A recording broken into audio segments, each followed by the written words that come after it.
nuevo programa de Sin Piedad en la pantalla de TV y también a través de nuestro canal de YouTube. Eduardo Preve, ¿cómo andás? ¿Qué tal? Muy buenas noches. Minutos antes que comience este paro general de transporte, que al final se va a mantener después de las negociaciones, no hubo acuerdo. Atentos los que están en su casa, que se queden con tranquilidad, los que están volviendo y nos están viendo por streaming, que se apuren a llegar a la parada, porque dentro de un rato comienza este paro general de transporte en Montevideo 24 horas por la situación de COPSA. Hubo algunas informaciones contradictorias. La empresa CUTSA se encargó de decir que no se adhería a este paro general, pero hace un ratito sacaron un comunicado los trabajadores de CUTSA diciendo que ellos sí se adherían. Entonces va a haber una especie de servicio de emergencia mañana, que básicamente van a ser los dueños de los ómnibus que van a salir a manejar sus unidades. Y bueno, viste que en realidad pasa mucho en los ómnibus de CUTSA que tienen partes y saldrá el dueño de un 33%. Hay que ver qué horario cumplen, ¿no? Vamos a ver, seguramente salgan con tiempo a la parada. El paro de transporte siempre complica. Así que, bueno, estén atentos mañana a los que tengan que movilizarse en transporte público. Ahora, Eduardo, tenemos un programa bastante picado hoy. Sí, muy picado. Vamos a arrancar con el tema de fondo que lo vamos a estar desarrollando en este primer bloque. ¿De qué viene hoy? Hoy el tema central justamente se estuvo discutiendo hoy a la mañana en el Congreso de Intendentes.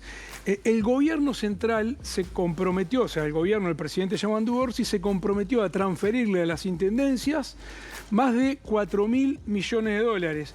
Una cifra histórica. Sin embargo, los intendentes municipales querían más. Está bien.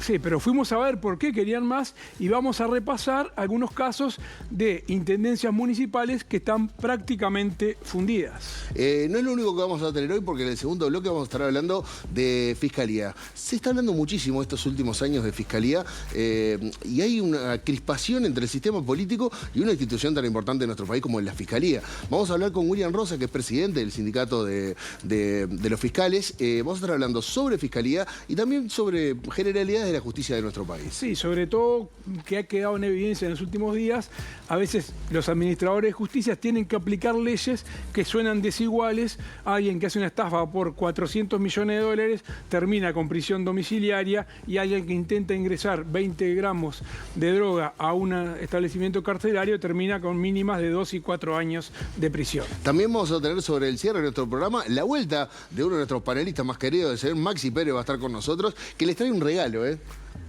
¿Un regalo? Quédense hasta el final del programa porque se van a acostar con una sonrisa seguramente. Máximo Goñi va a estar con nosotros también y vamos a estar recibiendo a Mariana Piris hoy también. Va a ser el panel de las 3M hoy. Máximo, Maxi y Mariana.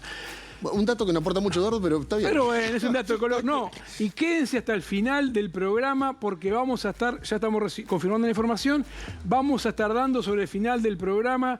La Armada Nacional ya tiene nuevo comandante en jefe. La noticia va a ser comunicada recién el lunes por el presidente de la República, pero de acuerdo a diferentes fuentes pudimos reconstruir y sabemos quién va a ser el nuevo comandante en jefe de la Armada. Costó, Costó. Y costó muchos meses de transición interna, está toda esta gran polémica por lo que son la compra de las patrulleras oceánicas a España, pero bueno, ya la Armada tiene nuevo comandante en jefe a partir del próximo lunes.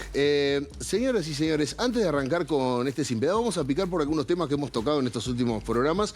Vamos a arrancar con uno que, no sé, cada 2 programas le tenemos que... Bueno, no para de salir información. Vamos a hablar de conexión ganadera. ¿Hay novedades? Sí, hay novedades importantes y podemos ir viendo. Conexión ganadera, ¿qué pasó en las últimas horas? Que ha generado en parte molestia en los damnificados y ahorristas. La DGI, la Dirección General de Impositiva, se presentó ante el juzgado de concurso. ¿Por qué? Y detectó que en realidad los dueños de Conexión Ganadera no habían realizado aportes al fisco por unos 256 millones de pesos, que son 6,4 millones de dólares. Pero atención, esto era por 2 tipos de impuestos.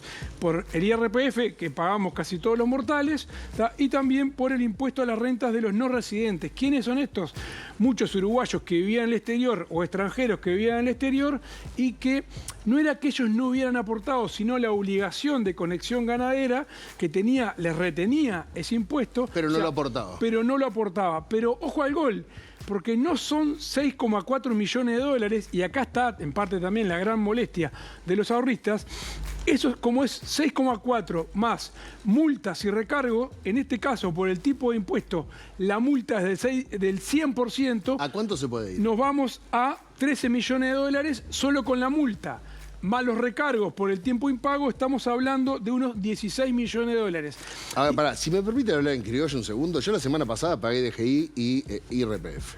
Bien, yo si no lo pago en fecha me sientan de culo. ¿Cómo llegás a deber 16 millones de dólares de impuestos? Bueno, en realidad es evasión fiscal. Exacto, evasión que seguramente termine también en una denuncia de la impositiva posteriormente por defraudación tributaria o evasión contra Basso, bueno, con Basso no, contra Carrasco, su esposa y la viuda de Basso. ¿Eso puede hacer que aumenten la pena? Bueno, eso se sumará a la cantidad de delitos. Buena pregunta para el fiscal William Rosa, que está acá. Se lo preguntamos en el segundo bloque, porque el hombre, el que sabe de derecho, es el hombre.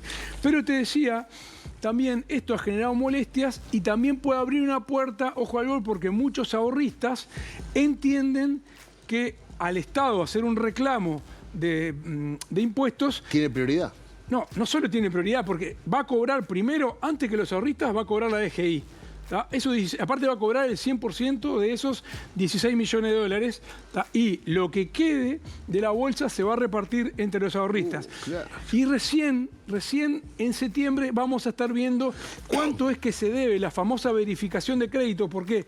Porque es tanto el volumen de damnificados que hay que el juzgado de concurso está siguiendo caso a caso, verificando todos los créditos. Ahora, esta, si le podemos poner un título a esta semana, fue la semana del pasaporte. Sí. El gobierno dio marcha atrás con esta resolución sobre los pasaportes emitidos desde abril para adelante, con esta pequeña modificación que generó algún ruido en dos países específicos, en Alemania y en Francia. El gobierno dio marcha atrás, fue ayer, y el mismo día Francia dijo sí se puede. Nos mataron los franceses.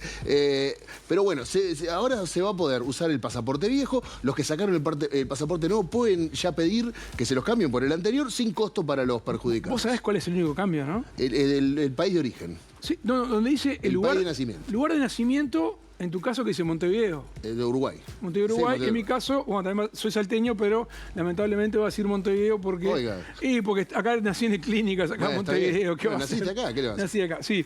Bueno, no, pero con tema pasaportes, ¿qué novedad tenemos? Porque recordemos un personaje que se llama Carlos Mata. ¿Quién era Carlos Mata? Era el jefe de la división jurídica de Cancillería en el gobierno de Lacalle Pou, sí, cuando se desató aquel gran escándalo del pasaporte del narcotraficante Sebastián Marcet. En su momento se inició una investigación en la Cancillería, que todavía está en curso, y se determinó que fue Mata quien llevó a la torre ejecutiva a aquella famosa reunión del piso 11 entre Roberto Lafluf, principal asesor en ese momento de comunicaciones del expresidente de Lacalle Pou, la ex vicecanciller Carolina H. y Guillermo Maciel, donde en esa reunión se decide destruir esa documentación que debería haber sido entregada a la justicia, porque ahí estaban los famosos chats entre Maciel y H, donde mucho antes de entregarle el pasaporte reconocían, sabían que Marcet era un peligroso narcotraficante y delincuente. Bueno, ahora, perdón, Carlos Mata sigue siendo investigado por eso. Está en Cancillería investigado en la investigación administrativa. Todavía su nombre no ha surgido en Fiscalía, que el caso lo tiene el fiscal de delitos económicos, Alejandro Machado, que se espera para estos días comience con las citaciones. Pero ¿cuál es la novedad de Mata? Mata hoy en día se encuentra en paz en comisión con el senador nacionalista Carlos Camí. O sea, dejó su trabajo en la Cancillería y pasó al Senado. Bueno, felicitaciones. Bueno, vamos a cerrar con una información que lo prometimos hace un rato en redes sociales. Sí. Y refiere a un sindicato en particular de nuestro país. Sí. Atención a esta noticia. Otro sindicato envuelto en graves irregularidades, según se denunció hoy en la reunión de dirección de la Federación, acá tenemos la FUS, en la Federación de Uruguaya de la Salud, denunciaron que Jorge Bermúdez, más conocido por todos nosotros como el Fogata Bermúdez, ustedes lo recuerdan, ha tenido mucha actividad sindical, visibilidad pública, bueno, que hoy en día es secretario de formación del sindicato y fue durante años secretario general, fue denunciado él y el ex también secretario general de la Federación de Uruguaya de la Salud, porque en sus cuentas personales se depositaban miles de dólares pertenecientes al fondo de formación. ¿Qué es el fondo de formación? Todos los meses las mutualistas del Uruguay aportan 26 pesos por cada funcionario. ¿Cuántos son más o menos? Y hay unos 50.000 funcionarios no médicos en todo el sistema mutual, o sea, por lo tanto se recaudaban unos $25.000 y hoy se presentó una carta en la reunión de la dirección de la Federación Uruguaya de la Salud donde primero se le da 3 días a Bermúdez y a Dos Santos para que transfieran a una cuenta de la propia federación el dinero que tienen depositado allí. Pero por otro lado... Perdón, ¿quién hizo la denuncia? La denuncia la hace nada menos que el actual secretario general de la federación, que es Marcos Franco. Presentó una carta, hubo muchas rispideces durante la discusión, son 15 miembros en la dirección de la FUS, 8 votaron por esta devolución de los viáticos, también le cortan el chofer que tenía Jorge Bermúdez y el auto de alquiler que tenía Bermúdez a nombre de la federación.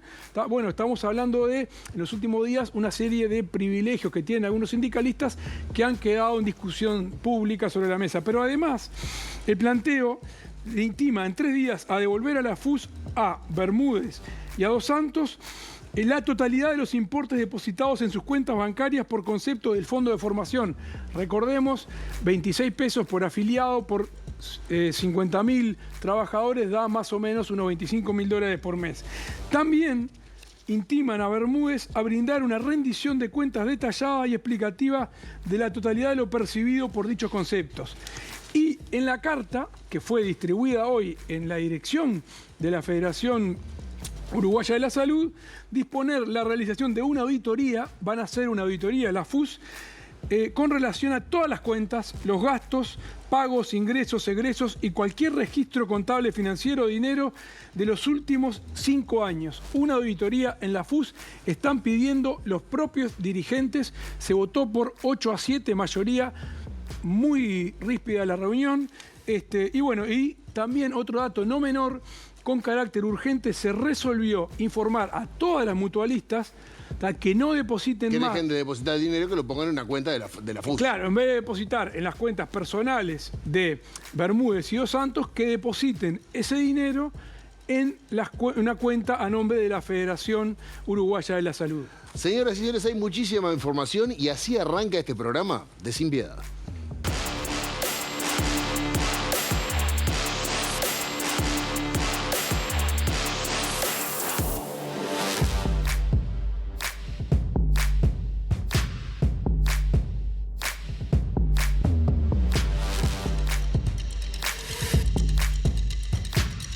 El gobierno nacional se comprometió a transferir más de 4.000 millones de dólares a las intendencias municipales, una cifra récord.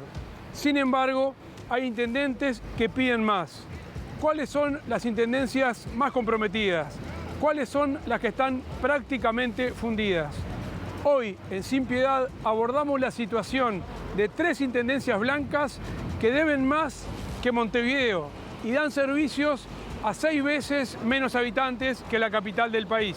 El relato no sé cuál es. La realidad es que debemos 1.600 millones y la otra realidad es que estamos frente a un fideicomiso que tenemos que pagarlo nosotros, y la otra realidad, que no es relato, es que estamos con las cuentas, con las líneas de crédito cerradas, como la del Banco República. Hemos definido que los jerarcas salientes y los entrantes cobren en agosto y no ahora a fin de mes, para llegar tranquilamente o con mejor posibilidad al sueldo del municipal del funcionario.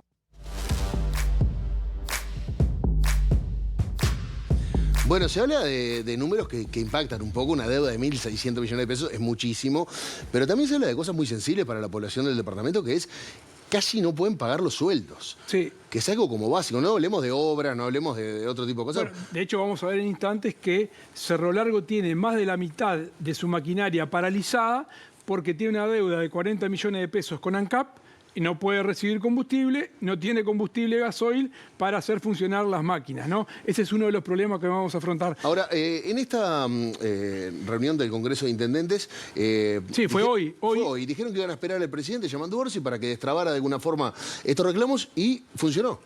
funcionó porque apareció, te voy a decir en la cortita cómo le dicen, el presidente del sindicato del Congreso de Intendentes, le dicen... pero no existe esa no existe, pero le dicen tras bambalinas...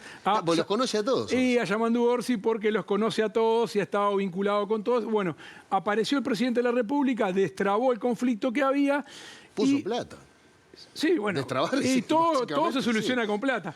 Acá lo que se hace es, de los 4.000 millones de dólares que van a ir a las intendencias, eso se mantiene. El cambio que hay es en los 80 millones de dólares que las intendencias reclamaban 120, ya vamos a ver por qué reclamaban 120, porque están casi todas fundidas. Acá no hay una contraprestación del gobierno central a cambio de indicadores de gestión, sino que hay una transferencia directa de dinero. Bien. ¿Tá? Y lo que ahí hubo un reparto diferente, en vez de 50% para Montevideo y Canelones, se resolvió 45% para Montevideo y Canelones y 55% para el resto de las intendencias del interior. Ahora vamos a hablar específicamente de cuáles son las 3 intendencias que están en peor situación financiera. Veíamos a 2 ahí, veíamos a Florida y veíamos a Cerro Largo, que de verdad, o sea, Enciso, yo no sé si es algo simpático o también es algo demagógico, es decir, los jerarcas no cobran el sueldo para que los empleados puedan cobrar esos sueldos. Me parece que tampoco es correcto, o sea, los jerarcas también deberían cobrar su sueldo.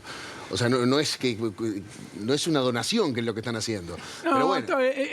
Fue una medida también un poco para la tribuna, ¿no? Porque en realidad el ahorro que se hace en la Intendencia de Florida... Ya, pero no es que no lo van a cobrar, lo cobran el mes que viene. El mes que viene cobran doble, juntos, claro, sí. En realidad el ahorro ese son 2 millones de pesos, por eso porque no cobran los jerarcas ni salientes ni entrantes. ¿Tá? Entonces, bueno, es como un gesto, digamos. Es como un gesto, una señal que hace.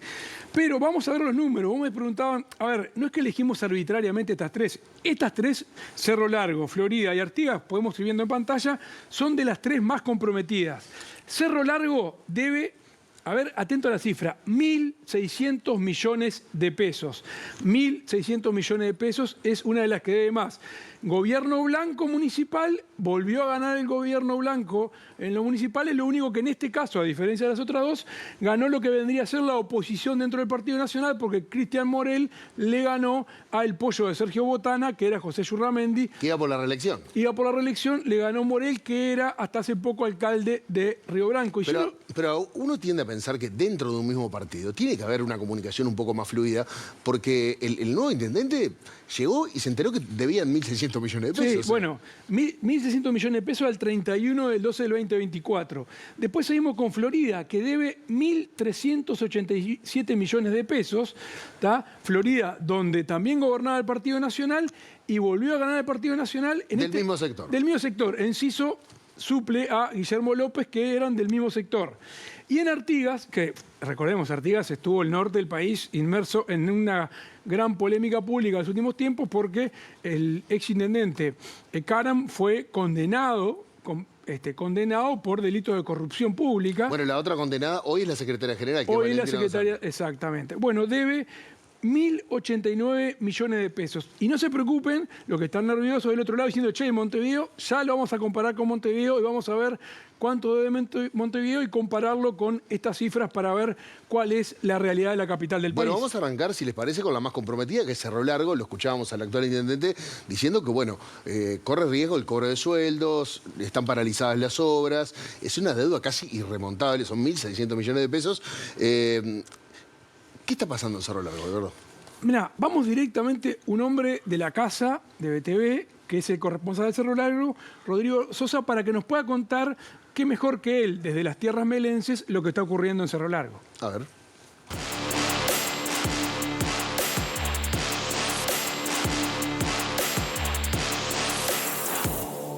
La Intendencia de Cerro Largo transita días complicados en medio de una difícil situación económica financiera. La crisis institucional de la comuna arachana ha tenido en parte diversas repercusiones en el sistema político departamental, puntualmente con un duro enfrentamiento entre el sector del actual intendente Cristian Morel y el ex jefe comunal José Yurramendi, que cuenta con el apoyo del senador Sergio Botana. Pasado lo político, Con una fuerte e intensa campaña durante la previa a las elecciones departamentales, las rispideces se profundizaron cuando el nuevo titular del Ejecutivo Departamental realizó una conferencia de prensa para dar cuenta de la deuda recibida de la administración anterior. Morel informó que el pasivo es de 1.610 millones de pesos, proveedores con servicios interrumpidos, suministro de ANCAP cancelado de forma parcial y una línea crediticia no habilitada con el Banco República. Morel manifestó públicamente que la comuna cerrolarguense cuenta con un alto número de trabajadores de más, por lo que se hacía necesario cesar unos 300 operarios de diversas áreas. A eso le sumó en parte del debate que unos 40 integrantes de la plantilla no tenían tareas asignadas y se desconocía su función. Bueno, muchísimas gracias a Rodrigo Sosa, corresponsal de BTV en Cerro Largo. Y me impactó esto del final. O sea, hay 40 funcionarios que nadie sabe qué es lo que hacen y viven en Montevideo. Sí, o sea, es raro eso. Capaz que trabajan con teletrabajo, yo qué sé, pero es raro. Capaz podrían presentarse en Fiscalía, ya que le faltan funcionarios, y darle una buena mano a Fiscalía, ¿no? Y lo que me parece raro también es que no sepan qué es lo que hacen los funcionarios. O sea, ¿no levantás un teléfono y le preguntás a la administración anterior, che, estos 40, ¿ustedes saben qué hacen? O sea, le mandaron un mail. Ninguno contestó. Y ninguno contestó, exactamente. Capaz que no le llegó, no sé. Capaz que no todos usan correo electrónico. Pero vamos, a propósito de la situación de esta deuda de 1.600 millones de pesos, vamos a ver lo que decía el intendente electo, el nuevo intendente que ya asumió en funciones y que, bueno, está rascando los bolsillos para ver de dónde saca dinero. A ver.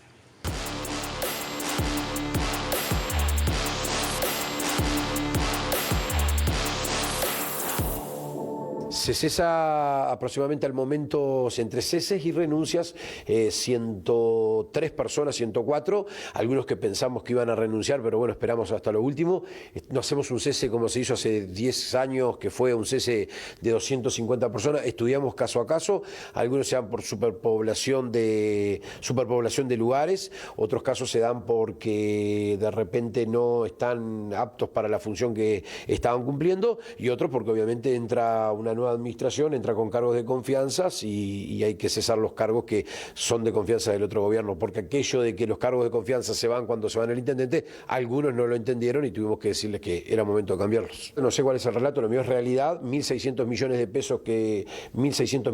pesos, vuelvo a repetir, que se deben, 500 millones de pesos que se deben a proveedores locales, 39 millones de pesos que se le debe a ANCAP, lo cual tenemos hoy y no podemos funcionar con la maquinaria porque ANCAP no nos da crédito, me estoy yendo a reunir en pocas horas con ellos.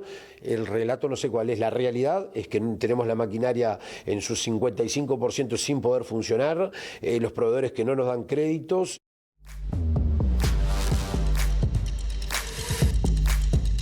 Bueno, más allá de la deuda, que es gigante, me puse a pensar en una economía como la de un departamento como Cerro Largo, que para los proveedores locales tengan una deuda de 500 millones de pesos, debe ser un impacto fuerte. Es muchísimo, por eso esperaban de forma desesperada desde la Intendencia de Cerro Largo que se adelantaran, habían pedido que se adelantaran las transferencias que hace la UPP sobre finales de mes, era en realidad este fin de semana, la pidieron para el fin de semana pasado también que se le adelantara para ir pagando no solo los sueldos, sino empezar a ver cómo activar la Intendencia. Activar la Intendencia y también parte de la economía local pagando a los proveedores locales. Donde también ocurre lo mismo, la misma situación, es en Florida. Ya vimos que debe 1.387 millones de pesos la Intendencia de Florida, donde asumió Carlos Enciso, embajador en Argentina durante el gobierno de Lacalle Pou, recibió el mando de su compañero de agrupación, porque ya no es solo su compañero de partido político, o sea, acá Guillermo López. Enciso sabía de la deuda antes. Al menos Guillermo López le debería haber comunicado, che, mirá, Guillermo, te dejo este fardo. un clavo tremendo. Te dejo este fardo. Y Enciso, lo que vos comentabas, dijo que en julio no se van a pagar los sueldos de los cargos de confianza política que entraron ni de los que se fueron, pero vamos a ver al contacto con nuestro compañero de BTV, Jorge Zavala, para que nos cuente cuál es la sensación térmica allí en Florida.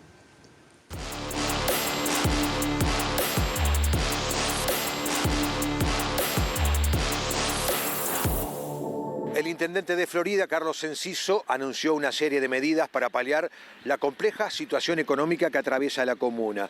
Según anunció, el sueldo del jerarca departamental por el mes de julio será abonado en el mes de agosto. Esta medida abarca también al resto de los jerarcas que componen su equipo de gobierno, pero también a los jerarcas del gobierno saliente. Recordemos que el traspaso de mando se realizó el pasado 11 de julio. Esta medida, de acuerdo a lo que informó, es para priorizar el pago de los salarios de los funcionarios municipales. Además, ya había anunciado también una serie de medidas al inicio de su gestión, como por ejemplo el recorte de horas extras, las pautas publicitarias, también la cancelación de los contratos de celulares que tienen todos los jerarcas de la Intendencia Departamental, entre otras medidas que se adoptaron. El déficit acumulado que atraviesa la comuna, de acuerdo a lo que se informó, alcanza a los 1.300 millones de pesos. Pero además también hay una deuda importante con los acreedores departamentales que alcanza a los 220 millones de pesos. El intendente Enciso dijo que bueno, en julio no van a cobrar, que van a cobrar en agosto. Pero lo que me llamó la atención, porque escuché las declaraciones, es que también estaba sorprendido porque en agosto no tienen casi recaudación de ningún impuesto. Entonces, o está supeditado. Esta semana se reunió con el SUSIBE, capaz. Es muy poco lo que entra por el SUSIBE, pero lo vi reunido con el director de la oposición en el Banco República. Seguramente el Banco del Pueblo ahí saque una partecita, porque todas las intendencias pueden pedir una 12ª parte de su presupuesto, una línea de crédito en el Banco República. Tal vez el Banco República, el banco de todos. Hay que pagarles. Hay que pagarlas, claro, sí. Hay que pagarlas. Bueno, y además Florida tiene 2 fideicomisos. Pero vamos a ver qué decía Enciso de la situación actual de Florida. A ver.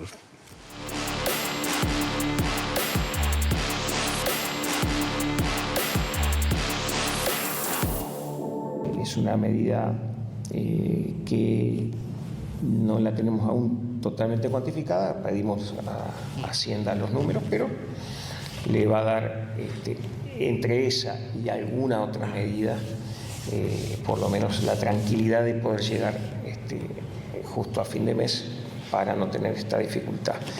El mes que viene hay que ver cómo, agosto es un mes complejo, no hay gran recaudación, pero bueno, ahí estamos viendo algunos mecanismos, también de ver en la propia Junta Departamental el envío para esto y sobre todo para los proveedores locales y demás que queremos también empezar a atacar la deuda endémica que hay.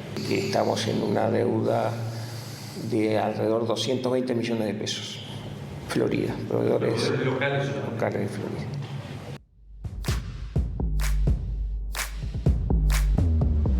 Bueno, de vuelta una deuda importante para la economía local. Para 220 millones de pesos para, no sé, una barraca, proveedores que tienen. Es mucha guita. ¿Dónde nos vamos? A mi departamento preferido. Artigas, porque la verdad Artigas siempre nos ha dado muchísima información a los periodistas en los últimos tiempos. En este caso tiene que ver con la asunción del nuevo intendente Emiliano Sobravilla, que es una continuidad de lo que venía la administración Caram. Asume nada menos que Emiliano Sobravilla y de la mano de Valentina Dos Santos, que, bueno, recordemos que era la diputada Artigas, que fue imputada también por usurpación de funciones porque hacía las veces de intendenta en el departamento.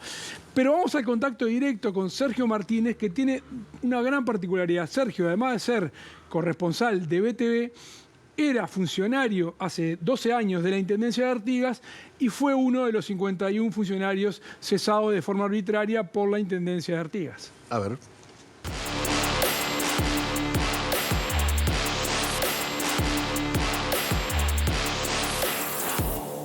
El pasado 10 de julio asumía la Intendencia de Artigas el escribano Emiliano Sobravilla del Partido Nacional. 5 días después cesaba a 52 trabajadores y por esta situación los ediles aprobaron un llamado a sala. Concurrió a esa sesión extraordinaria donde explicó los motivos por los cuales no renovó los 52 contratos de una selección realizada entre el propio intendente y sus asesores. La mayoría de los ediles del Partido Nacional aprobaron que no se debata más sobre el tema en el legislativo departamental y se dieron por satisfechos con las explicaciones del jerarca. Bueno, en las últimas horas se pudo saber que la Intendencia de Artigas, Oravilla, más específicamente el intendente, metió 100 designaciones directas. Sí. Mucho, poco, no sé. Pero bajó 51 y metió 100, o sea que está más 49. Está más 49, pero aparte le preguntaron, porque lo llamaron a sala como diciendo, che, pará, y él dijo que si bien está en el Senado la ley que regula, que salió hace poquito, el ingreso a las intendencias no entró en vigencia, por lo que puede realizar, o sea, aprovechó. Claro, si todavía no entró en vigencia, es ahora, dijo. Fue a la Junta a explicar de por qué había cesado 51, contó que habían entrado 100, y dijo, por ahora lo puedo hacer porque no está aprobada la ley, ni por sorteo, ni por concurso a las intendencias. Vamos a escucharlo. A ver.